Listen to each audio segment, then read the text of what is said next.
অন্তমিল কবিতা club থেকে আপনাদের সবাইকে স্বাগত জানাচ্ছি। আমি নাসির আহমেদ কাবুল। আজকের আবৃত্তি করব হেলাল হাফিজের একটি কবিতা। কবিতার নাম একটি পতাকা পেলেই।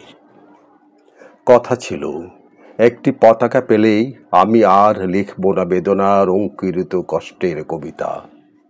কথা ছিল, একটি পতাকা পেলেই ভজন গায়িকা সেই সন্ন্যাসিনী সবিতা মিস্ট্রেস ব্যর্থ 40-এ বসে বলবেন, পেয়েছি পেয়েছি। কথা ছিল, একটি পতাকা পেলেই পাতাকুড়নির মেয়ে শীতের সকালে ওম নেবে জাতীয় সঙ্গীত শুনে পাতার মর্মরে। কথা ছিল, একটি পতাকা পেলেই ভূমিহীন মনুমিয়া গাইবে তৃপ্তির গান জ্যৈষ্ঠে বসেকে, বাঁচবে যুদ্ধের শিশু সসম্মানে সাদা দুধে ভাতে।